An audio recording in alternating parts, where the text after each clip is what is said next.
ನಮಸ್ಕಾರ ಆತ್ಮೀಯ ವೀಕ್ಷಕರೇ, ನಿಮ್ಮೆಲ್ಲರಿಗೂ ಈ ಒಂದು ಅದ್ಭುತವಾಗಿರುವಂತಹ ರೀಡಿಂಗಿಗೆ ಸ್ವಾಗತ. ನಿನ್ನೆ ನಾನು ತಿಳಿಸಿದ್ದೆ ಅಲ್ವಾ, ಈ ಕಾರ್ಡ್ ಬಗ್ಗೆ ಒಂದು ರೀಡಿಂಗ್ನ ಮಾಡ್ತೀನಿ ಈ ಕಾರ್ಡಲ್ಲಿ ಅಂತ ಹೇಳಿದ್ದೆ ಅಲ್ವಾ. ಸೊ ಕಾರ್ಡ್ ಬಗ್ಗೆನೂ ಹೇಳ್ತೀನಿ, ಇದೇ ಕಾರ್ಡಲ್ಲಿ ಇವತ್ತು ರೀಡಿಂಗ್ ಕೂಡ ಮಾಡ್ತೀನಿ, ಓಕೆನಾ. ಈ ಒಂದು ಕಾರ್ಡ್ ಸ್ಪೆಷಲ್ ಏನು ಅಂತ ಹೇಳಿದ್ರೆ, ಯಾರೆಲ್ಲ ನನ್ನ ಜೊತೆ ಕನೆಕ್ಟ್ ಆಗಿದ್ದೀರಲ್ವಾ, ಚಾನಲ್ ಮುಖಾಂತರ ಆಗಿರ್ಬೋದು, ಈ ಒಂದು ಚಾನಲ್ ಮುಖಾಂತರ ಆಗಿರ್ಬೋದು, ಇನ್ನೊಂದು ಚಾನಲಲ್ಲಿ ಇರ್ಬೋದು, ಆ್ಯಂಡ್ ನನ್ನ ಇನ್ಸ್ಟಾಗ್ರಾಮಲ್ಲಿ ಆಗಿರ್ಬೋದು, ನನ್ನ ಕ್ಲೈಂಟ್ಸ್ ಆಗಿರ್ಬೋದು, ನನ್ನ ವಾಟ್ಸಪ್ಪಲ್ಲಿ ಒಂದಷ್ಟು ಜನ ಕ್ಲೈಂಟ್ಸ್ ಇದ್ದೀರಾ, ಸ್ಟೂಡೆಂಟ್ಸ್ ಇದ್ದೀರಾ. ಸೊ ನಿಮ್ಮೆಲ್ಲರ ಎನರ್ಜಿಗೆ ಕನೆಕ್ಟ್ ಮಾಡಿರುವಂತಹ ಒಂದು ಸ್ಪೆಷಲ್ ಕಾರ್ಡ್ ಇದು, ಓಕೆನಾ. ನಿಮ್ಮ ಸೋಲ್ ಎನರ್ಜಿ ಆಗಿರ್ಬೋದು, ನಿಮ್ಮ ಎನರ್ಜಿಗೆ ಕನೆಕ್ಟ್ ಮಾಡಿರುವಂತಹ ಒಂದು ಸ್ಪೆಷಲ್ ಕಾರ್ಡ್. ಈ ಒಂದು ಸ್ಪೆಷಲ್ ಕಾರ್ಡ್ ಹೇಗೆ ಅಂತ ಹೇಳಿದ್ರೆ, ನಿಮ್ಮ ಒಂದು ಎನರ್ಜಿಗೆ ಕನೆಕ್ಟ್ ಮಾಡಿರೋದ್ರಿಂದ ನಿಮ್ಮ ಯಾವುದೇ ಪರಿಸ್ಥಿತಿಲಿ ಆಗಿರ್ಬೋದು, ನಿಮ್ಮ ಯಾವುದೇ ಪರಿಸ್ಥಿತಿಗೆ ಈ ಒಂದು ಕಾರ್ಡ್, ಈ ಒಂದು ಎನರ್ಜಿಯಿಂದ ನಿಮಗೆ ಸರಿಯಾಗಿರುವಂತಹ ಒಂದು ಮಾರ್ಗದರ್ಶನ ಸಿಗಲಿ ಅನ್ನುವಂಥ ಉದ್ದೇಶದಿಂದ ಮಾಡಿರುವಂತಹ ಒಂದು ಕಾರ್ಡ್ ಇದು, ಓಕೆ. ಸೊ ಇದೊಂದು ಸ್ಪೆಷಲ್ ಕಾರ್ಡ್. ಅದು ನಾನು ಯಾವಾಗ ಮಾಡಿದ್ದೆ ಅಂತ ಹೇಳಿದ್ರೆ, ವರಮಹಾಲಕ್ಷ್ಮಿ ಹಬ್ಬದ ಹಿಂದಿನ ದಿನ ನಾನು ಮಾಡಿರುವಂತಹ ಒಂದು ಎನರ್ಜೈಸ್ಡ್ ಮಾಡಿರುವಂತಹ ಒಂದು card, beautiful card, okay. So ಇವತ್ತು ಈ ಒಂದು ರೀಡಿಂಗ್ನ ಮಾಡೋಣ. ಇದೊಂದು ಜನರಲ್ ರೀಡಿಂಗ್ ಆಗಿರುತ್ತೆ, ನೆನಪಿರಲಿ. ಪರ್ಸ್ನಲ್ ರೀಡಿಂಗ್ ಬೇಕಂತ ಹೇಳಿದ್ರೆ ನೀವು ಸ್ಕ್ರೀನ್ ಮೇಲೆ ಕಾಣ್ತಿರುವಂತಹ ನಂಬರಿಗೆ ವಾಟ್ಸಪ್ ಮಾಡಿ ನೀವು ರೀಡಿಂಗ್ನ ಬುಕ್ ಮಾಡ್ಕೊಳ್ಳಿ, ಓಕೆನಾ. ಸೊ ಹಾಗೆ ಯಾರೆಲ್ಲ ನನ್ನ ಜೊತೆ ಕನೆಕ್ಟ್ ಆಗಿದ್ದೀರಾ, ಇದೇ ರೀತಿಯಾದಂತಹ ಒಂದು ಕನೆಕ್ಷನ್ ರೀಡಿಂಗ್ ಬರ್ತಾ ಹೋಗುತ್ತೆ. ಕ್ಯಾಂಡಲ್ ವ್ಯಾಕ್ಸ್ ಆಗಿರ್ಬೋದು, ಟ್ಯಾರೋ ರೀಡಿಂಗ್ ಆಗಿರ್ಬೋದು, ಈ ರೀತಿಯಾದಂಥ ಮೆಸೇಜಸ್ಗಳು ಇನ್ನೂ ನಾನು ಈ ಥರದ ಕಾರ್ಡ್ಗಳನ್ನ ಮಾಡಬೇಕಂತ ಇದ್ದೀನಿ. ಸೊ ಯಾರೆಲ್ಲ ಕನೆಕ್ಟ್ ಆಗಿರ್ತೀರಾ, ನಿಮಗೊಂದು ರೀಡಿಂಗ್ ಸಿಗಲಿ ಪ್ರತಿದಿನ ಅನ್ನೋಂಥ ಒಂದು ಆಸೆ ನನಗೆ, ಓಕೆ. ಸೊ ನಿಮ್ಮ ಒಂದು ಸೋಲ್ ಅಥವಾ ನಿಮ್ಮ ಸಮಸ್ಯೆಗೆ ಸರಿಯಾಗಿರುವಂತಹ ಮಾರ್ಗದರ್ಶನ ಸಿಗಬೇಕು ಅನ್ನೋಂಥದ್ದು, okay. So thank you. Reading start ಮಾಡೋಣ. ರೀಡಿಂಗ್ ಸ್ಟಾರ್ಟ್ ಮಾಡೋದಕ್ಕೂ ಮುಂಚೆನೆ ನಿಮ್ಮ ಹೆಸರನ್ನ ನೀವು 3 ಸಲ ಹೇಳ್ಕೊಳ್ಳಿ. ಜೊತೆಯಲ್ಲಿ ನೀವು ಯಾವ ದೇವರನ್ನ ತುಂಬ ಬಿಲೀವ್ ಮಾಡ್ತೀರಲ್ವಾ, ಆ ದೇವರನ್ನ ನೆನ್ಪು ಮಾಡ್ಕೊಳ್ಳಿ. ಮಾನಸಿಕವಾಗಿ, ಮನಸ್ಸಿಂದನೇ ನೀವು ನಿಮ್ಮ ಕೈಗಳಿಂದ ಆ ದೇವರ ಪಾದವನ್ನು ಸ್ಪರ್ಶ ಮಾಡ್ತಾ ಈ ರೀಡಿಂಗ್ನ ನೀವು ಇಲ್ಲಿ ನೋಡ್ತಾ ಇದ್ದೀರಾ. ನಿಮ್ಮ ಯಾವುದೇ ಸಮಸ್ಯೆ ಇರ್ಬೋದು, ಆ ದೇವರ ಪಾದವನ್ನು ಸ್ಪರ್ಶ ಮಾಡ್ತಾ ಹೇಳ್ಕೊಡಿ, ಸರಿಯಾಗಿರುವಂತಹ ಮಾರ್ಗದರ್ಶನ ನನಗೆ ಸಿಗ್ಲಿ ಅಂತ ಹೇಳ್ಬಿಟ್ಟು, okay. S.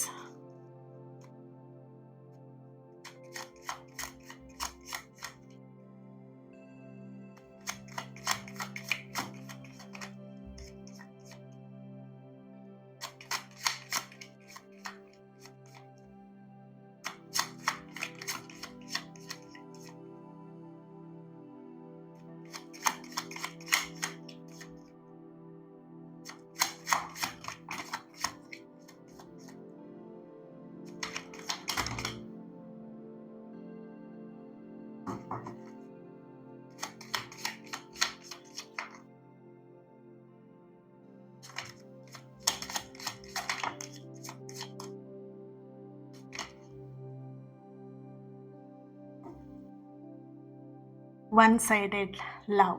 First bottom of the card ನಿಮಗೆ ಇಲ್ಲಿ ಸಿಗ್ತಿರೋದು ಒನ್ ಸೈಡೆಡ್ ಲವ್. ನಾನು ಇದನ್ನು ಆಮೇಲೆ ಹೇಳ್ತೀನಿ. ಫಸ್ಟ್ ಮೆಸೇಜ್, ಒಂದಷ್ಟು ಮೆಸೇಜಸ್ಗಳು ನಿಮಗೆ ಇಲ್ಲಿ ಸಿಕ್ಕಿದೆ. ಎಲ್ಲ ಮೆಸೇಜಸ್ಗಳನ್ನ ನಾನಿಲ್ಲಿ ಹೇಳ್ತೀನಿ, ನಿಮಗೆ ಎಕ್ಸ್ಪ್ಲೇನ್ ಮಾಡ್ತೀನಿ, ಓಕೆ. ಸೊ ಫಸ್ಟ್ ಮೆಸೇಜ್ ಇಲ್ಲಿ ಕಮಿಂಗ್ ಕ್ಲೋಸರ್. ಇಲ್ಲಿ ನಿಮ್ಮಿಬ್ಬರ ಎನರ್ಜಿಗೆ ಕನೆಕ್ಟ್ ಮಾಡಿದಾಗ, ನಿಮ್ಮ ಎನರ್ಜಿ ಹಾಗೆ ನಿಮ್ಮ ಪರ್ಸನ್ ಎನರ್ಜಿ ಕನೆಕ್ಟ್ ಮಾಡಿದಾಗ ಬರ್ತಿರುವಂತಹ ಫಸ್ಟ್ ಮೆಸೇಜ್ ಇದಾಗಿದೆ. ನಿಮ್ಮಿಬ್ಬರ ನಡುವೆ ಕನೆಕ್ಷನ್ ಮತ್ತೆ ನಿಧಾನವಾಗಿ ಬಲವಾಗ್ತಾ ಇದೆ. ನೀವಿಬ್ರು ಏನಾದರೂ ಸಪ್ರೇಷನಲ್ಲಿ ಇದ್ದೀರಾ, ಅಥವಾ ದೂರ ಇದ್ದೀರಾ, ಅಥವಾ ಒಟ್ಟಿಗೆ ಇದ್ರೂ ಕೂಡ ಮುಂಚೆ ಇದ್ದಂತಹ ಒಂದು ಬಾಂಧವ್ಯ, ಆ ಒಂದು ಬಾಂಡಿಂಗ್ ನಿಮ್ಮಲ್ಲಿ ಇಲ್ಲ ಅಂತ ಹೇಳಿದ್ರೆ, ಮತ್ತೆ ನೀವಿಬ್ರು ಕ್ಲೋಸ್ ಆಗುವಂಥದ್ದಾಗಿರಲಿ, ಅಥವಾ ಆ ಕನೆಕ್ಷನ್ ನಿಮ್ಮಿಬ್ರು ಮಧ್ಯೆ ಇದ್ದಂತಹ ಬಾಂಡಿಂಗ್ ಆಗಿರಲಿ, ಕನೆಕ್ಷನ್ ಆಗಿರಲಿ, ಮತ್ತೆ ನಿಧಾನವಾಗಿ ಸ್ಟ್ರಾಂಗ್ ಆಗ್ತಾ ಇರುವಂತಹ ಒಂದು ಎನರ್ಜಿಯಲ್ಲಿ ಬರ್ತಾ ಇದೆ, okay. Next message good news. ಇಲ್ಲಿ ನಿಮಗೆ ಯಾವ್ದು ಕನೆಕ್ಟ್ ಆಗ್ತದೆ ಅದನ್ನು ಮಾತ್ರ ನೀವು ರೆಸೊನೇಟ್ ಮಾಡ್ಕೊಳ್ಳಿ, ಯಾಕಂದರೆ ಎಲ್ಲ ಸೋಲ್ಗಳಿಗೂ ನಾನು ಇಲ್ಲಿ ಕನೆಕ್ಟ್ ಮಾಡಿರುವಂತಹ ಒಂದು ರೀಡಿಂಗ್ ಇದಾಗಿದೆ, ಹಾಗಾಗಿ, ಓಕೆ. ಇಲ್ಲಿ ಗುಡ್ ನ್ಯೂಸ್ ಅನ್ನೋಂತಹ ಮೆಸೇಜ್ ಕೂಡ ಬರ್ತಿದೆ. ಐ ಥಿಂಕ್ ಕಾಣಿಸ್ತಿದೆ ಕ್ಲಿಯರ್ ಆಗಿ ಅಂತ ಅನ್ಕೊಳ್ತೀನಿ. ಎಸ್, ಕಾಣಿಸ್ತಾ ಇದೆ. ನೀವು ಕಾಯುತ್ತಿರುವ ಒಂದು ಪಾಸಿಟಿವ್ ಚೇಂಜ್ ಪ್ರೀತಿಯ ವಿಷಯದಲ್ಲಿ ಶೀಘ್ರದಲ್ಲೇ ಬರ್ತಾ ಇದೆ. ಪ್ರೀತಿ ವಿಚಾರದಲ್ಲಿ ನೀವೇನು ಚೇಂಜ್ ಆಗಬೇಕು ಪಾಸಿಟಿವ್ ಆಗಿ ಅಂತ ಹೇಳಿ ನೀವೇನು ಕಾಯ್ತಾ ಇದ್ದೀರಾ, ಆ ಒಂದು ಕಾಯುವಿಕೆಗೆ ಒಂದು ಗುಡ್ ನ್ಯೂಸ್ ಅನ್ನೋವಂಥದ್ದು ಅತಿ ಶೀಘ್ರದಲ್ಲಿ ನಿಮ್ಮ ಲೈಫಲ್ಲಿ ಬರ್ತಾ ಇದೆ. ಪ್ರೀತಿ ವಿಷಯದಲ್ಲಿ ಅಂತ ಹೇಳಿದಾಗ ನೀವು ಕಮಿಟ್ಮೆಂಟಿಗೋಸ್ಕರನೂ ಕಾಯ್ತಾ ಇರಬಹುದು, ಅಥವಾ ಆ ವ್ಯಕ್ತಿಯ ಒಂದು ಮೆಸೇಜಿಗೋಸ್ಕರ ಕಾಯ್ತಿರಬಹುದು, ಅಥವಾ ಆ ವ್ಯಕ್ತಿಯ ಒಂದು ಕಾಲ್, ಮಾತು, ಅಥವಾ ಭೇಟಿಗಾಗಿರ್ಬೋದು, ಮೀಟ್ ಮಾಡುವಂಥದ್ದಾಗಿರಲಿ, ಅಥವಾ ಸಮಥಿಂಗ್ ಆ ವ್ಯಕ್ತಿಯಿಂದ ನೀವೇನೋ ಒಂದು ಬಯಸ್ತಾ ಇರಬಹುದು. ಓಕೆನಾ, ಮದುವೆ ವಿಷಯದಲ್ಲಾಗಿರ್ಬೋದು, ಎಂಗೇಜ್ಮೆಂಟ್ ವಿಷಯದಲ್ಲಾಗಿರ್ಬೋದು, ಮನೆಯಲ್ಲಿ ಒಪ್ಸೋವಂತಹ ವಿಷಯದಲ್ಲಾಗಿರ್ಬೋದು, ಅಥವಾ ಈ ಪ್ರೀತಿ ವಿಷಯದಲ್ಲಿ ನೀವೇನೋ ಒಂದು ಪಾಸಿಟಿವ್ ಆಗಿ ಚೇಂಜ್ ಆಗಬೇಕು ಅಂತ ಹೇಳಿ ಹರಕೆ ಮಾಡ್ಕೊಂಡಿದ್ದು, ಅಥವಾ ಪೂಜೆ ಮಾಡ್ತಾ ಇದ್ದು, ವ್ರತಗಳನ್ನ ಮಾಡ್ತಾ ಇದ್ದು, ಕಾಯ್ತಾ ಇದ್ದಂತಹ ಎನರ್ಜಿಗೆ ಆ ಒಂದು ಸೋಲ್ಗೆ ಇದು ಬರ್ತಿರುವಂತಹ ಮೆಸೇಜ್. ಶೀಘ್ರದಲ್ಲೇ ಒಂದು ಗುಡ್ ನ್ಯೂಸ್ ನೀವು ಅಟ್ರಾಕ್ಟ್ ಮಾಡ್ತೀರಾ, ನಿಮ್ಮ ಲೈಫಿಗೆ ಬರ್ತಾ ಇದೆ ಅಂತ.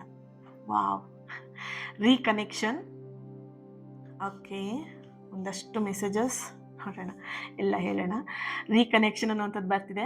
ಮತ್ತೆ ಮಾತುಕತೆ ಆರಂಭವಾಗುವ ಅವಕಾಶವಿದೆ. ಈ ಬಾರಿ ಹಳೆಯ ವಿಷಯವನ್ನ ಬಿಟ್ಟು ಹೊಸ ರೀತಿಯಲ್ಲಿ ಈ ಒಂದು ಪ್ರೇಮ ಸಂಬಂಧವನ್ನ ಆರಂಭಿಸಿ ಅನ್ನುವಂತಹ ಒಂದು ಮೆಸೇಜ್ ನಿಮಗೆ ಇಲ್ಲಿ ಸಿಗ್ತಾ ಇದೆ. ಒಂದು ರೀಕನ್ಸಿಲೇಷನ್, ರೀಕನೆಕ್ಷನ್ ಅನ್ನುವಂತಹ ಒಂದು ಮೆಸೇಜ್. ಮತ್ತೆ ನೀವಿಬ್ರು ಒಂದಾಗ್ತಿದ್ದೀರಾ. ಆದ್ರೆ ಮುಂಚೆ ನೀವು ಹೇಗೆ ಒಂದು ಟಾಕ್ಸಿಕ್ ಅಲ್ಲಿ ಇದ್ದಿರ್ಬೋದು, ಅಥವಾ ಏನೋ ಒಂದು ಮನಸ್ತಾಪದಿಂದ ಅಥವಾ ಏನೋ ಒಂದು ಬೇಜಾರೇ ನೀವಿಬ್ರು ಒಟ್ಟಿಗಿದ್ರಿ ಅಂತ ಹೇಳಿದ್ರೆ, ಅದೆಲ್ಲವನ್ನ ಮರ್ತು, ಅಂದ್ರೆ ಅವೆಲ್ಲವನ್ನು ಹೀಲ್ ಆಗಿ, ಆ ಎಲ್ಲಾ ಘಟನೆಗಳನ್ನ ಹೀಲ್ ಮಾಡ್ಕೊಂಡು ಈಗ ಮತ್ತೆ ನೀವಿಬ್ರು ಒಂದಾಗುವಂತಹ ಒಂದು ಸಮಯ ಬಂದಿದೆ. ಈ ಒಂದಾಗುವಂತಹ ಸಮಯದಲ್ಲಿ ಹಳೆ ವಿಷಯನ ಇಟ್ಕೊಂಡು, ಹಳೆ ವಿಷಯನ ಕೆದ್ಕೊಂಡು ಮತ್ತೆ ನಿಮ್ಮ ಸಂಬಂಧವನ್ನ ಹಾಳು ಮಾಡ್ಕೊಳ್ಳುವಂತಹ ಕೆಲಸಕ್ಕೆ ಹೋಗ್ಬೇಡಿ. ಇಲ್ಲೊಂದ್ ಕಡೆ ನಿಮಗೆ ಇದೊಂದು ಸ್ವಲ್ಪ ಬಿ ಕೇರ್ಫುಲ್ ಅಂತ ಮೆಸೇಜ್ ಕೂಡ ಇರಬಹುದು. Okay, next message, don't ignore red flag. Okay, ಪ್ರೀತಿ ಎಷ್ಟೇ ಆಳವಾಗಿದ್ರೂ ಕೂಡ ನಿಮ್ಮ ಸೆಲ್ಫ್ ರೆಸ್ಪೆಕ್ಟ್ ಅನ್ನು ಕಳೆದುಕೊಳ್ಳುವಷ್ಟು ಯಾರನ್ನು ಕೂಡ ಹಿಡ್ಕೊಳ್ಳೋದಿಕ್ಕೆ ಹೋಗ್ಬೇಡಿ. ಓಕೆ, ಇಲ್ಲಿ ಕೆಲವೊಂದಷ್ಟು ಸೋಲ್ ಹೇಗಿದೆ ಅಂತ ಹೇಳಿದ್ರೆ, ಅಕ್ಸೆಪ್ಟ್ ಮಾಡ್ಕೊಳ್ಳೋದಿಕ್ಕೆ ರೆಡಿ ಇಲ್ಲ. ಈ ವ್ಯಕ್ತಿ ನನಗೆ ಸಿಗಲ್ಲ ಅನ್ನುವಂಥದ್ದನ್ನ ಅಕ್ಸೆಪ್ಟ್ ಮಾಡ್ಕೊಳ್ಳೋದಿಕ್ಕೆ ಆಗ್ತಾ ಇಲ್ಲ, ಅಥವಾ ಈ ವ್ಯಕ್ತಿ ನನ್ನ ಲೈಫಲ್ಲಿ ಇನ್ನು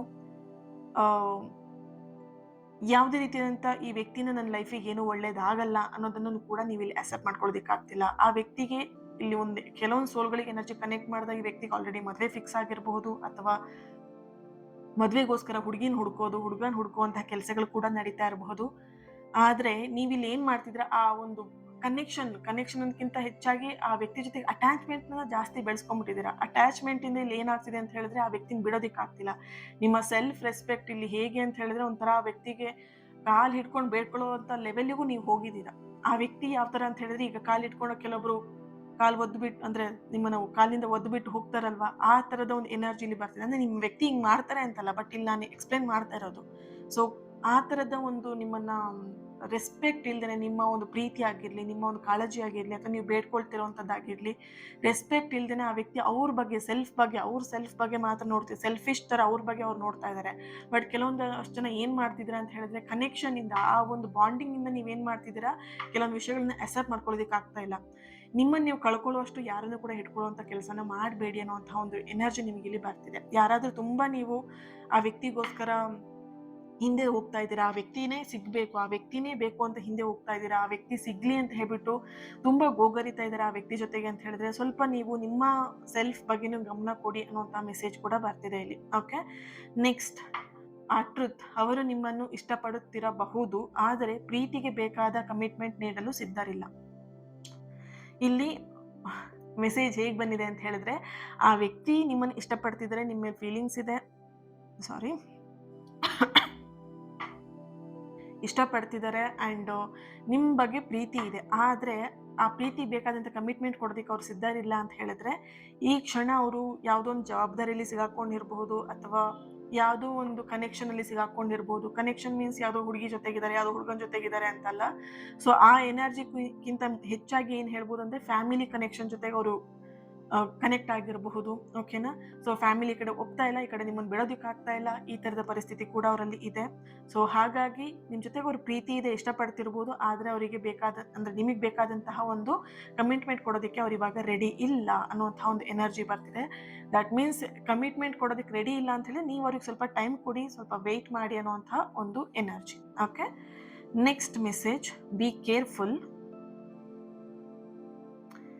ಹಳೆಯ ನೆನಪುಗಳ ಕಾರಣಕ್ಕೆ ಮತ್ತೆ ಅದೇ ನೋವಿನ ಸಂಬಂಧಕ್ಕೆ ಮರಳಬೇಡಿ. ನೋಡಿದ್ರ ಎಷ್ಟು ಕ್ಲೀನಾಗಿ ಬಂದಿದೆ ನಿಮಗೆ. ಅಕ್ಸೆಪ್ಟ್ ಮಾಡ್ಕೊಳ್ಳಿ, ಕೆಲವೊಂದು ವಿಷಯಗಳನ್ನ ಅಕ್ಸೆಪ್ಟ್ ಮಾಡಿ. ಇಲ್ಲ ಅಂತ ಹೇಳಿದ್ರೆ ಹಳೆಯ ನೆನಪುಗಳ ಕಾರಣಕ್ಕೋಸ್ಕರ ಅದೇ ಒಂದು ನೋವು ಇರಬಹುದು.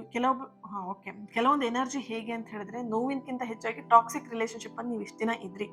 ಟಾಕ್ಸಿಕ್ನು ನೀವೇನ್ ಮಾಡ್ಕೊಂಡಿದ್ದೀರಾ, ಇದೇ ಪ್ರೀತಿ, ಇವರೇ ನನಗೆಲ್ಲ, ಇದೇ ನನಗೆ ಪ್ರೀತಿ ಅಂದ್ರೆ ಪ್ರೀತಿ ಅಂದ್ರೇನೆ ಹೀಗೆ ಅನ್ನೋದನ್ನ ನೀವು ಇಲ್ಲಿ ಕೆಲವೊಂದಷ್ಟು ಜನ ಫಿಕ್ಸ್ ಆಗ್ಬಿಟ್ಟಿದ್ದೀರಾ. ಟಿಯರ್ಸ್ ನಿಮ್ಮನ್ನ ನೀವು ನೋವು ಮಾಡ್ಕೊಂಡು, ನೀವು ಪ್ರತಿನಿತ್ಯ ಕಣ್ಣೀರ್ ಹಾಕೊಂಡು ಒಬ್ರ ಹತ್ರ ಬೇಡ್ಕೊಳ್ತಾ ಇರೋದು ಪ್ರೀತಿ ಅಲ್ಲ. ಓಕೆನಾ? ನೀನು ನನ್ನ ಮದ್ವೆ ಆಗು, ನೀನು ನನಗೆ ಪ್ರೀತಿ ಕೊಡು, ನೀನು ನನ್ನನ್ನ ಕೇರ್ ಮಾಡು, ನೀನು ನನ್ನ ಜೊತೆ ಇರು, ನನ್ನನ್ನ ಹೊರಗಡೆ ಕರ್ಕೊಂಡು ಹೋಗು, ನನಗೆ ಹಂಗ್ ಮಾಡು, ನನಗೆ ಇದು ಮಾಡು, ನನಗೆ ಇದು ಕೊಡ್ಸು, ಅದು ಕೊಡ್ಸು. ಕೇಳ್ಬೇಕಾಗಿದ್ದಿಲ್ಲ. ಪ್ರೀತಿ ಅಂತ ಹೇಳ್ದಾಗ ಏನಂತ ಹೇಳಿದ್ರೆ ಒಂದು ಅಂಡರ್‌ಸ್ಟ್ಯಾಂಡಿಂಗ್ ಇರುತ್ತೆ. ಅರ್ಥ ಮಾಡ್ಕೊಳ್ಳೋದಿರುತ್ತೆ. ಆ ಕನೆಕ್ಷನ್ ಹೇಗೆ ಅಂತ ಹೇಳಿ ನೀವು ಮನಸ್ಸಲ್ಲಿ ಅನ್ಕೊಂಡಿದ್ದು ಅವ್ರಿಗೆ ಎದುರಿಗೆ ಗೊತ್ತಾಗ್ತಾ ಇರುತ್ತೆ. ಓಕೆನಾ? ಸೊ ಮುಂಚೆ ನಿಮ್ಮಿಬ್ರು ರಿಲೇಶನ್‌ಶಿಪ್ ಹೀಗೆ ಇತ್ತು. ನೀವು ಮನಸ್ಸಲ್ಲಿ ಅನ್ಕೊಂಡಿದ್ದು ಅವ್ರಿಗೆ ಗೊತ್ತಾಗ್ತಿತ್ತು. ತುಂಬಾ ಅಂಡರ್‌ಸ್ಟ್ಯಾಂಡಿಂಗ್ ಇತ್ತು. ಹೋಗ್ತಾ, ಹೋಗ್ತಾ, ಹೋಗ್ತಾ ಎಲ್ಲೋ ಒಂದ್ ಕಡೆ ಅದು ಟಾಕ್ಸಿಕ್ ಆಗ್ತಾ ಬಂತು. ಆ ಟಾಕ್ಸಿಕ್ ಯಾಕೆ ಆಗಿದೆ ಅಂದ್ರೆ ನೀವು ಒಂದಷ್ಟು ಪಾಠವನ್ನ ಕಲಿಬೇಕು ಆ ವ್ಯಕ್ತಿಯಿಂದ. ಓಕೆನಾ? ಸೊ ಅದೇ ನೆನಪಿಗೋಸ್ಕರ ಮತ್ತೆ ಅದೇ ಹಳೆಯ ಸಂಬಂಧಕ್ಕೆ ಹೋಗಿ ಅದೇ ನೋವು ತಿನ್ನುವಂತ ಕೆಲಸನ ಮಾಡಬೇಡಿ. ಇಲ್ಲೊಂದಷ್ಟು ಜನ ಹಸ್ಬೆಂಡ್ ವೈಫ್ ಕೂಡ ಈ ರೀಡಿಂಗ್‌ನ ನೋಡ್ತಾ ಇರಬಹುದು. ಹಸ್ಬೆಂಡ್ ವೈಫ್ ಅಲ್ಲಿ ಎಲ್ಲೋ ಒಂದ್ ಕಡೆ ಮಿಸ್‌ಅಂಡರ್‌ಸ್ಟ್ಯಾಂಡಿಂಗ್ ಆಗಿದೆ. ಆ ವ್ಯಕ್ತಿ ನಿಮಗೆ ತುಂಬಾ ಟಾರ್ಚರ್ ಕೊಟ್ಟಿದ್ದಾರೆ, ಮನಸ್ಸಿಗೆ ನೋವು ಮಾಡಿದ್ದಾರೆ, ನಿಮ್ಮನ್ನ ಕೇವಲವಾಗಿ ನೋಡಿದ್ದಾರೆ. ಆದ್ರೂ ಈಗ ನಿಮಗೆ ಏನ್ ಅನ್ನಿಸ್ತಿದೆ, ಅದೇ ವ್ಯಕ್ತಿನೇ ಬೇಕು, ಅದೇ ವ್ಯಕ್ತಿನೇ ಬೇಕು ಅನ್ನೋಂಥ ಮನಸ್ಥಿತಿ. ಯಾಕಂದ್ರೆ ಆ ಒಂದು ನೆನಪನ್ನ ಬಿಡೋದಿಕ್ ಆಗ್ತಿಲ್ಲ. ಅವ್ರ ನೆನಪನ್ನ ಬಿಡೋದಿಕ್ ಆಗ್ದೇನೆ ನೀವು ಈ ತರ ಥಿಂಕ್ ಮಾಡ್ತಾ ಇದ್ದೀರಾ. ಸೊ ಹಾಗಾಗಿ ಇಲ್ಲಿ ನಿಮಗೆ ಬರ್ತಿರೋಂಥ ಸಂದೇಶ ಏನು ಅಂತ ಹೇಳಿದ್ರೆ, ನಿಮ್ಮ ನೆನಪಿಗೋಸ್ಕರ ಆ ಒಂದು ನೆನಪಿನ ಕಾರಣ ಇಟ್ಕೊಂಡು ಅದೇ ನೋವಿಗೆ ಮತ್ತೆ ಹೋಗಿ ಬೀಳ್ಬೇಡಿ ಅಂತ ಹೇಳಿ. ಓಕೆನಾ? ಬೆಂಕಿಯಿಂದ ತೆಗೆದು ಬಾಂಡ್ಲೆ ಒಳಗೆ ಹಾಕ್ದಂಗೆ ಆಗತ್ತೆ ಅದು. ಸೊ ಹಾಗಾಗಿ ನಿಮ್ಮ ಒಂದು ನಿರ್ಧಾರದ ಮೇಲೆ ಆದಷ್ಟು ಗಮನ ಕೊಡಿ. ಓಕೆ? ನೆಕ್ಸ್ಟ್ ಮೆಸೇಜ್ ಇದನ್ನೇ ತಗೊಳ್ಳೋಣ. Still thinking. ಅವರು ನಿಮ್ಮನ್ನ ಸಂಪೂರ್ಣವಾಗಿ ಮರ್ತಿಲ್ಲ, ಆದ್ರೆ ಅವರ ಮನಸ್ಸಿನಲ್ಲಿ ಇನ್ನೂ ಕನ್ಫ್ಯೂಷನ್ ಇದೆ. ಒಂದಷ್ಟು ಸೋಲ್ಗೆ ಬರ್ತಿರುವಂತಹ ಒಂದು ಮೆಸೇಜ್ ಏನು ಅಂತ ಹೇಳಿದ್ರೆ, ಅವ್ರು ನಿಮ್ಮನ್ನ ಮರೆಯೋದಿಕ್ ಟ್ರೈ ಮಾಡ್ತಿದ್ದಾರೆ, ಬಟ್ ಮರೆಯೋದಿಕ್ ಆಗ್ತಾ ಇಲ್ಲ. ಆದ್ರೆ ಅವರ ಮನಸ್ಸಲ್ಲಿ ಇನ್ನೂ ಕೂಡ ಕನ್ಫ್ಯೂಷನ್ ಇದೆ. ನಿಮ್ ಬಗ್ಗೆ ಏನ್ ನಿರ್ಧಾರ ತಗೊಂಡ್ಲಿ ಅನ್ನೋದ್ರ ಬಗ್ಗೆ ಅವರಿಗೆ ಕ್ಲಾರಿಟಿನೇ ಇಲ್ಲ. ಇನ್ನೂ ಕನ್ಫ್ಯೂಷನ್ ಇದೆ. ನಿಮ್ಮ ನೆನ್ಪು ಬಂದಾಗೆಲ್ಲ ಅಥವಾ ನಿಮ್ಮ ವಿಷಯ ಬಂದಾಗೆಲ್ಲ ಅಥವಾ ಪ್ರೀತಿ ವಿಷಯ ಬಂದಾಗೆಲ್ಲ ಅವ್ರಿಗೆ ಫಸ್ಟ್ ಬರೋದು, ಅಬ್ಬಾ ಈ ವ್ಯಕ್ತಿ ನನ್ನ ಲೈಫಿಗೆ ಬಂದ್ರು ಅನ್ನೋದಕ್ಕಿಂತ ಹೆಚ್ಚಾಗಿ, ಅಯ್ಯೋ ಈ ವ್ಯಕ್ತಿ ಬಂದ್ರ ಏನ್ ಮಾಡೋದು ಮುಂದೆ ಅನ್ನೋ ತರ ಕನ್ಫ್ಯೂಷನ್ ಇಲ್ಲಿ ಬರ್ತಾ ಇದೆ. ಓಕೆನಾ? ಸೊ ಎನರ್ಜಿ ಹೇಗೆ ಅಂತ ಹೇಳಿ, ಕೆಲವೊಂದು ಎನರ್ಜಿ ಹೇಗೆ ಅಂತ ಹೇಳಿದ್ರೆ, ಈಗ ನೀವು ಅವ್ರ ಲೈಫಿಗೆ ಹೋಗ್ತಾ ಇದ್ದೀರಾ ಅಥವಾ ಅವ್ರು ನಿಮ್ ಲೈಫಿಗೆ ಬರ್ತಾ ಇದಾರೆ ಅಂತ ಹೇಳಿದ್ರೆ ಖುಷಿ ಕೊಡ್ಬೇಕಪ್ಪಾ, ಇವಾಗ್ಲಾದ್ರೂ ಇವನಿಗೆ ಅರ್ಥ ಆಯ್ತಾ, ಇವಾಗ್ಲಾದ್ರೂ ಇವಳಿಗೆ ಅರ್ಥ ಆಯ್ತಲ್ವಾ, ನನ್ ಪ್ರೀತಿ ಅನ್ನೋದು ಏನ್ ಗೊತ್ತಾಯ್ತಲ್ವಾ ಅನ್ನುವಂಥದ್ದು ಒಂದು ಫೀಲಿಂಗ್. ಆದ್ರೆ ಇನ್ನೊಂದು ಸೋಲ್ ಅಥವಾ ಇನ್ನೊಂದು ಫೀಲಿಂಗ್ ಹೇಗೆ ಅಂತ ಹೇಳಿದ್ರೆ, ಈ ವ್ಯಕ್ತಿ ಬರ್ತಿದಾರೆ ಅಂದ್ರೆ ಅಬ್ಬಾ ಮುಂದೇನ್ ಮಾಡ್ಬೇಕು ಅನ್ನುವಂಥ ಗೊಂದಲ. ಅಯ್ಯೋ ಬರ್ತಾ ಇದ್ದಾರಾ, ಹೇಗಪ್ಪ ಅನ್ನುವಂಥ ಆತಂಕ. ಸೊ ನಿಮ್ಮ ಪರ್ಸನ್ ಎನರ್ಜಿಲಿ ಇದೇ ಬರ್ತಿರೋದು. ಓಕೆನಾ? ಅವ್ರ ಮನಸ್ಸಲ್ಲಿ ಪ್ರೀತಿ ಇದೆ, ಫೀಲಿಂಗ್ಸ್ ಇದೆ, ನಿಮ್ಮನ್ನ ಯಾವುದೇ ಕಾರಣಕ್ಕೂ ಮರೆಯೋದಕ್ಕೂ ಅವ್ರಿಗೆ ಆಗ್ತಾ ಇಲ್ಲ. ಆದ್ರೆ ಅವ್ರ ಮನಸ್ಸಲ್ಲಿ ಇನ್ನೂ ಕೂಡ ಕನ್ಫ್ಯೂಷನ್ ಇರುವಂಥದ್ದು. Next message, the connection remains. ಮಾತುಕತೆ ನಿಂತಿದ್ದರೂ ನಿಮ್ಮ ನಡುವಿನ ಭಾವನೆ ಸಂಪೂರ್ಣವಾಗಿ ಮುಗಿದಿಲ್ಲ. ಇಲ್ಲಿ ಯಾರಾದ್ರೂ ನೋ ಕಾಂಟ್ಯಾಕ್ಟ್ ಸಿಚುಯೇಷನ್ ಅಲ್ಲಿ ಇದ್ದೀರಾ ಅಂತ ಹೇಳಿದ್ರೆ, ಆ ವ್ಯಕ್ತಿನನ್ನ ಮರ್ತು ಬಿಟ್ರಾ ಅನ್ನೋಂಥದ್ದಿದ್ರೆ ನೋಡಿ, ಅವರು ನಿಮ್ಮನ್ನ ಸಂಪೂರ್ಣವಾಗಿ ಮರ್ತಿಲ್ಲ. ಓಕೆನಾ? ನೋ ಕಾಂಟ್ಯಾಕ್ಟ್ ಅಲ್ಲಿ ಇದ್ರೂ ಕೂಡ ಅವರಿಗೆ ನಿಮ್ಮ ಮೇಲೆ ಫೀಲಿಂಗ್ಸ್ ಇನ್ನೂ ಕೂಡ ಇದೆ. ಆ ಫೀಲಿಂಗ್ಸ್ ಏನಂತ ಹೇಳಿದ್ರೆ ಬ್ರೇಕ್ ಮಾಡೋದಕ್ಕೆ ಸಾಧ್ಯ ಇಲ್ಲ. ಯಾಕಂತ ಹೇಳಿ ಈ ಒಂದು ಎನರ್ಜಿ ಹೇಗೆ ಅಂದ್ರೆ, ಕೆಲವೊಂದಷ್ಟು ಸೋಲ್ಗಳಲ್ಲಿ ಸೋಲ್ಮೇಟ್ ಕನೆಕ್ಷನ್ ಬರ್ತಿದೆ, ಕೆಲವೊಬ್ಬರಲ್ಲಿ ಟ್ವಿನ್ ಫ್ಲೇಮ್ ಕನೆಕ್ಷನ್ ಬರ್ತಿದೆ, ಕೆಲವೊಬ್ಬರಲ್ಲಿ ಟಾಕ್ಸಿಕ್ ರಿಲೇಶನ್ಶಿಪ್ ಕೂಡ ಅಂದ್ರೆ ಕಾರ್ಮಿಕ್ ರಿಲೇಶನ್ಶಿಪ್ ಕೂಡ ಇದೆ ಇಲ್ಲಿ. ಓಕೆನಾ? ಸೊ ಹಾಗಾಗಿ ನೀವು ಇಬ್ಬರ ಮಧ್ಯೆ ನೋ ಕಾಂಟ್ಯಾಕ್ಟ್ ಇದೆ, ಮಾತುಕತೆ ಇಲ್ಲ, ಏನೋ ಮಿಸ್ಅಂಡರ್ಸ್ಟ್ಯಾಂಡಿಂಗ್ ಆಗಿದೆ ಅಂತ ಹೇಳಿದ್ರೆ, ನಿಮ್ ಬಗ್ಗೆ ಅವರು ಕಂಪ್ಲೀಟ್ ಆಗಿ ಮರ್ತು ಬಿಟ್ಟಿದ್ದಾರೆ, ನಿಮಗೆ ನಿಮ್ಮ ಮೇಲೆ ಏನು ಫೀಲಿಂಗ್ಸ್ ಇಲ್ಲ ಅಂತ ಹೇಳಿ ಆ ನಿರ್ಧಾರಕ್ಕೆ ನೀವು ಬರೋದು ಬೇಡ ಕೆಲವೊಬ್ಬರಿಗೆ. ಓಕೆನಾ? So next message, someone new. ನೀವು ಹಳೆಯ ವ್ಯಕ್ತಿಗಾಗಿ ಕಾಯುತ್ತಿರುವಾಗಲೇ ನಿಮಗಾಗಿ ಹೆಚ್ಚು ಸೂಕ್ತವಾದ ವ್ಯಕ್ತಿ ನಿಮ್ಮ ಜೀವನಕ್ಕೆ ಬರ್ತಿದ್ದಾರೆ. ಸೊ ಯಾರೆಲ್ಲ ಬ್ರೇಕಪ್ ಸಿಚುಯೇಷನ್ ಅಲ್ಲಿ ಇರಬಹುದು ಅಥವಾ ಆ ವ್ಯಕ್ತಿನ ಬಿಡೋದಿಕ್ ಆಗ್ದೇನೆ ನೋವು ತಿಂತಾ ಇರಬಹುದು, ಪ್ರತಿದಿನ ನಿಮಗೊಂಥರ ಕಣ್ಣೀರಲ್ಲಿ ಕೈ ತೊಳಿತಾ ಇದ್ದೀರಾ, ಪ್ರತಿ ರಾತ್ರಿ ನಿಮಗೇನೋ ಒಂಥರ ಯಾಕಾದ್ರೂ ರಾತ್ರಿ ಆಗತ್ತೋ ಯಾಕಾದ್ರೂ ಬೆಳಗಾಗತ್ತೋ ಅನ್ನೋಂತಹ ಮನಸ್ಥಿತಿಲಿ ನೀವು ಇದ್ದೀರಾ ಅಂತ ಹೇಳಿದ್ರೆ, ನಿಮಗೆ ಬರ್ತಿರೋಂಥ ಮೆಸೇಜ್, ಈ ವ್ಯಕ್ತಿನ ನೀವು ವಾಪಸ್ ಬರ್ತಾರೆ ಅಂತ ಹೇಳುವಂಥ ಸಮಯದಲ್ಲೇನೆ ನಿಮಗೆ ಸೂಕ್ತವಾಗಿರುವಂತಹ ವ್ಯಕ್ತಿ ನಿಮ್ಮ ಜೀವನಕ್ಕೆ ಬರ್ತಾರೆ. ಈಗ ಆಲ್ರೆಡಿ ನಿಮ್ಮ ಲೈಫಿಗೆ ಬಂದಿರಬಹುದು. ನೀವು ಕಾದು ಕಾದು ಈ ವ್ಯಕ್ತಿ ಬರ್ತಾರೆ, ಈ ವ್ಯಕ್ತಿ ನನ್ನ ಜೊತೆ ಮಾತಾಡ್ತಾರೆ, ಈ ವ್ಯಕ್ತಿಗೆ ಅರ್ಥ ಆಗತ್ತೆ, ನನ್ನ ಪ್ರೀತಿ ಏನೋ ಅರ್ಥ ಆಗತ್ತೆ, ಈ ಥರ ಕಾದು ಕಾದು ಕಾದು ಏನಾಗಿದೆ ಅಂತ ಹೇಳಿದ್ರೆ, ನಿಮ್ಮ ಮನಸ್ಸು ಇವಾಗ ಅರ್ಥ ಮಾಡ್ಕೊಂಡು ಅಕ್ಸೆಪ್ಟ್ ಮಾಡ್ತಿದೆ ಕೆಲವೊಬ್ರು ಸೋಲಲ್ಲಿ. ಓಕೆನಾ? ಸೊ ಓಕೆ, ಅರ್ಥ ಮಾಡ್ಕೊಳ್ಳೋಣ, ಇದೇನೋ ಸಮಥಿಂಗ್ ನಡೀತಾ ಇದೆ, ಯೂನಿವರ್ಸ್ ನನಗೇನೋ ಬೇರೆ ಏನೋ ಟ್ರೈ ಮಾಡ್ತಿದೆ ಕೊಡೋದಕ್ಕೆ ಅನ್ನೋದನ್ನ ಅರ್ಥ ಮಾಡ್ಕೊಂಡಿದ್ದಾರೆ ಕೆಲವೊಬ್ರು. ಸೊ ಹಾಗಾಗಿ ನಿಮಗಾಗಿ ಹೆಚ್ಚು ಸೂಕ್ತವಾಗಿರುವಂತಹ ವ್ಯಕ್ತಿ ನಿಮ್ಮ ಜೀವನಕ್ಕೆ ಬರ್ತಾ ಇದ್ದಾರೆ. ಯಾರಾದ್ರೂ ಸೋಲ್ಮೇಟಿಗೋಸ್ಕರ ವೇಟ್ ಮಾಡ್ತಾ ಇದ್ರು ಕೂಡ ಎನರ್ಜಿ ಇಲ್ಲಿದೆ. ಸೋಲ್ಮೇಟಿಗೋಸ್ಕರ ಯಾರಾದ್ರೂ ವೇಟ್ ಮಾಡ್ತಾ ಇದ್ದೀರಾ ಅಂತ ಹೇಳಿದ್ರೆ, ಖಂಡಿತ ನಿಮಗೂ ಕೂಡ ನಿಮ್ಮ ಲೈಫಲ್ಲಿ ಹೊಸ ವ್ಯಕ್ತಿ ಬರ್ತಾರೆ. ನಿಮ್ಮ ಹಳೆಯ ನೋವುಗಳನ್ನು ಮರೆಸುವಂತಹ ವ್ಯಕ್ತಿ ನಿಮ್ಮ ಜೀವನಕ್ಕೆ ಬರ್ತಾರೆ. ಓಕೆ, ನೆಕ್ಸ್ಟ್ ಇಲ್ಲಿ ಬಾಟಮ್ ಆಫ್ ದ ಕಾರ್ಡ್ ತಗೊಳ್ತೀನಿ, ಇದಲ್ಲ ಇದು. Okay, one sided. ನಿಮ್ಮ ಹೃದಯದಲ್ಲಿ ಇರುವಷ್ಟು ಆಳವಾದ ಭಾವನೆ, ಪ್ರೀತಿ ಅವರಲ್ಲಿಯೂ ಇದೆಯೇ ಎಂಬುದನ್ನು ಯೋಚಿಸಿ. ಅರ್ಥ ಆಯ್ತಲ್ವಾ? ನೀವು ಕನೆಕ್ಷನ್ ಇಟ್ಕೊಂಡಿದ್ದೀರಾ, ನೀವು ಆ ವ್ಯಕ್ತಿನ ಪ್ರೀತಿ ಮಾಡ್ತಿದ್ದೀರಾ, ನೀವು ನಿಮ್ಮ ಮನಸ್ಸಲ್ಲಿ ಆ ವ್ಯಕ್ತಿ ಬಗ್ಗೆ ಒಂದು ಒಳ್ಳೆ ಸ್ಥಾನವನ್ನು ಕೊಟ್ಟಿದ್ದೀರಾ. ಅದೇ ಪ್ರೀತಿ, ಅದೇ ಕಾಳಜಿ, ಅದೇ ಭಾವನೆ ಅವರಲ್ಲಿ ಇದೆಯಾ ಅನ್ನೋದನ್ನ ಒಂದ್ಸಲ ಚೆಕ್ ಮಾಡ್ಕೊಳ್ಳಿ ಅಲ್ವಾ. ಇಲ್ಲಿ ಮುಂಚೆನೆ ಎನರ್ಜಿ ಬಂತಲ್ವಾ, ನೀನ್ ನನಗೆ ಬೇಕು ಬೇಕು ಬೇಕು ಅಂತ ಹೇಳ್ಬಿಟ್ಟು ಅವ್ರ ಹಿಂದೆ ಹೋಗ್ತಾ ಇದ್ದೀರಾ. ಅವ್ರು ನನಗೆ ನೀನ್ ಬೇಡ ನೀನ್ ಬೇಡ ನೀನ್ ಬೇಡ ಅಂತ ಹೋಗ್ತಾ ಇದ್ದಾರೆ, ಬಟ್ ನಿಮಗೆ ಅದು ಅರ್ಥ ಆಗ್ತಾ ಇಲ್ಲ. ಸೊ ಅದಕ್ಕೆ ನಿಮಗೆ ಇಲ್ಲಿ ಮೆಸೇಜ್ ಬಂದಿದೆ, ಒನ್ ಸೈಡೆಡ್ ಲವ್ ನಿಮ್ ಕಡೆಯಿಂದ ಹೋಗ್ತಾ ಇದೆ, ಆ ಕಡೆಯಿಂದ ಬರ್ತಾ ಇಲ್ಲ. ಅದನ್ನ ಅರ್ಥ ಮಾಡ್ಕೊಳ್ಳಿ. ಓಕೆ, ಸೊ ಹಾಗಾಗಿ ನಿಮ್ಮ ಮನಸ್ಸಲ್ಲಿರುವಂತಹ ಪ್ರೀತಿ ಭಾವನೆ ಅವ್ರ ಮನಸ್ಸಲ್ಲೂ ಇದೆಯಾ ಅನ್ನೋದನ್ನ ಒಂದ್ಸಲ ಅರ್ಥ ಮಾಡ್ಕೊಂಡು ಪ್ರೀತಿ ವಿಷಯದಲ್ಲಿ ಮುಂದುವರಿಬೇಕಾ ಏನ್ ಮಾಡ್ಬೇಕಂತ ನಿರ್ಧಾರ. Thank you so much. ಈ ಒಂದು ರೀಡಿಂಗ್ ನಿಮಗೆ ಕನೆಕ್ಟ್ ಆಗಿದೆ, ರೆಸೊನೇಟ್ ಆಗಿದೆ ಅಂತ ಹೇಳಿ ಭಾವಿಸ್ತೀನಿ. Thank you so much. ಈ ಒಂದು ರೀಡಿಂಗ್ ಎನರ್ಜಿನ ರಿಸೀವ್ ಮಾಡ್ಕೊಳ್ಳೋದಕ್ಕೆ ಪ್ರತಿಯೊಬ್ಬರು ಕೂಡ ಕಮೆಂಟ್ ಅಲ್ಲಿ ತಿಳಿಸ್ತೀರಾ. ಥ್ಯಾಂಕ್ ಯು ಯೂನಿವರ್ಸ್ ಅಂತ ಹೇಳ್ಬಿಟ್ಟು ರೆಡ್ ಹಾರ್ಟ್ ಮಾರ್ಕ್ ಹಾಕಿ ಎನರ್ಜಿನ ರಿಸೀವ್ ಮಾಡ್ಕೊಳ್ಳಿ. ಓಕೆ, ಸೊ ತುಂಬಾ ಜನ ನಿನ್ನೆ ಕೈಯಲ್ಲಿದ್ದಂಥ ಬ್ಯಾಂಗಲ್ನ ಗಮನಿಸ್ಬಿಟ್ಟು ಚೆನ್ನಾಗಿ ಕಾಣಿಸ್ತಿದೆ ಅಂತ ಹೇಳ್ತಾ ಇದ್ರಿ. Thank you so much. ಹಾಗೆ ಇವತ್ತಿನ ದಿನ ಯಾರು ಬರ್ತ್ಡೇ ಆನಿವರ್ಸರಿನ ಸೆಲೆಬ್ರೇಟ್ ಮಾಡ್ಕೊಳ್ತಿದ್ದೀರಾ, ನಿಮಗೆಲ್ಲರಿಗೂ ಕೂಡ ಒಳ್ಳೇದಾಗ್ಲಿ. ನಿಮ್ಮ ಸಕಾರಾತ್ಮಕವಾಗಿರುವಂತಹ ಎಲ್ಲ ಆಸೆ ಕನಸುಗಳು ಆದಷ್ಟು ಬೇಗ ನೆರವೇರಲಿ ಅಂತ ಹೇಳಿ ಬ್ಲೆಸ್ ಮಾಡ್ತಾ ಹೀಲ್ ಮಾಡ್ತಾ ಇನ್ನೊಂದು ರೀಡಿಂಗಲ್ಲಿ ನಾನು ಸಿಗ್ತೀನಿ. ಅಲ್ಲಿವರೆಗೆ ನೀವೆಲ್ಲರೂ ಕೂಡ ನನ್ನ ಜೊತೆ ಕನೆಕ್ಟ್ ಆಗಿ ಈ ಒಂದು ರೀಡಿಂಗ್ನ ಯಾರ ಹತ್ರ ಶೇರ್ ಮಾಡ್ಕೊಳ್ಬೇಕಂತ ಅನ್ಸುತ್ತೆ ಶೇರ್ ಮಾಡ್ಕೊಳ್ಳಿ, ಲೈಕ್ ಮಾಡಿ. Thank you so much. God bless you all.